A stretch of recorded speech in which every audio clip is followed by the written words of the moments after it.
ସମୁଦ୍ର କିଏ ବା ନ ଦେଖିଛି। ସମସ୍ତେ ଏହାକୁ ଦେଖିଛନ୍ତି, ପାଖକୁ ଯାଇ ଅନୁଭବ ମଧ୍ୟ କରିଛନ୍ତି। ସମୁଦ୍ର ନଦୀ ଓ ହ୍ରଦଠାରୁ ସମ୍ପୂର୍ଣ୍ଣ ଅଲଗା ଥାଏ। ସମୁଦ୍ର ପାଣି ସାଧାରଣ ଭାବେ ସ୍ୱାଦରେ ଲୁଣିଆ ଥାଏ। ତେବେ କ'ଣ ରହିଛି ଏହା ପଛରେ କାରଣ? ଅନେକ ବୈଜ୍ଞାନିକ କାରଣ ତ ଦେଇଛନ୍ତି। ତେବେ ଆଜି ଆମେ ଏହାକୁ ନେଇଥିବା ପୌରାଣିକ କାରଣ ସମ୍ପର୍କରେ କହିବୁ। ଇତିହାସକୁ ଦେଖିଲେ ସମୁଦ୍ର ସିନ୍ଧୁ ସଭ୍ୟତା ସମୟରୁ ରହିଛି।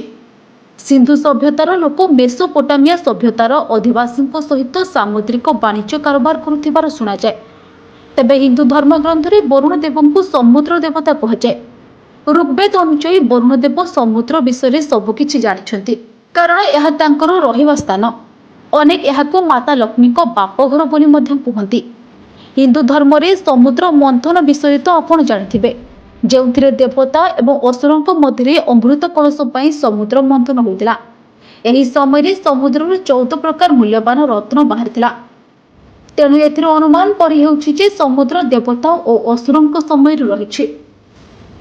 ଅନ୍ୟପଟେ ଆମେ ସମସ୍ତେ ଜାଣିଛେ ଯେ ସମୁଦ୍ରର ଜଳ ବହୁତ ଲୁଣିଆ। ଧାର୍ମିକ କିମ୍ବଦନ୍ତୀ ଅନୁଯାୟୀ ସମୁଦ୍ର ଜଳ ରଙ୍ଗ ଆଗରୁ ଧଳା ଥିବା ସହିତ ଏହାର ସ୍ୱାଦ ମଧୁର ଥିଲା, କିନ୍ତୁ ଅଭିଶାପ ହେତୁ ସମୁଦ୍ରର ଜଳ ଲୁଣିଆ ହୋଇଗଲା।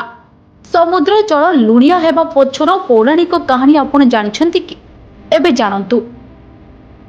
ଶିବ ମହାପୁରାଣ ଅନୁଯାୟୀ ଭଗବାନ ଶିବଙ୍କୁ ସ୍ୱାମୀ ରୂପେ ପାଇବା ପାଇଁ ହିମାଳୟ କନ୍ୟା ଦେବୀ ପାର୍ବତୀ କଠୋର ତପସ୍ୟା କରିଥିଲେ।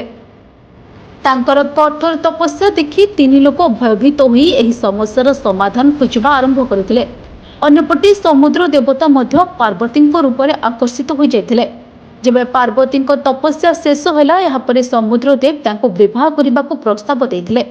ହେଲେ ପାର୍ବତୀ ଶିବଙ୍କୁ ସ୍ୱାମୀ ରୂପେ ମାନି ସାରିଥିଲେ। ଯେତେବେଳେ ପାର୍ବତୀ ବିବାହ ପ୍ରସ୍ତାବକୁ ମନା କଲେ, ସେତେବେଳେ ସମୁଦ୍ର ଦେବ ରାଗିଯାଇ ଭଗବାନ ଶିବଙ୍କ ବିରୁଦ୍ଧରେ କହିଲେ।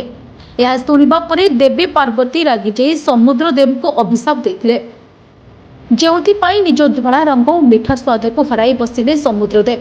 ଧାର୍ମିକ ବିଶ୍ୱାସ ଅନୁଯାୟୀ ପାର୍ବତୀଙ୍କ ଏହି ଅଭିଶାପରେ ସମୁଦ୍ର ଜଳ ଲୁଣିଆ ହୋଇଗଲା, ଯାହାପରେ ସମୁଦ୍ର ଜଳ ଆଉ ପିଇବା ଯୋଗ୍ୟ ହୋଇ ରହିଲା ନାହିଁ।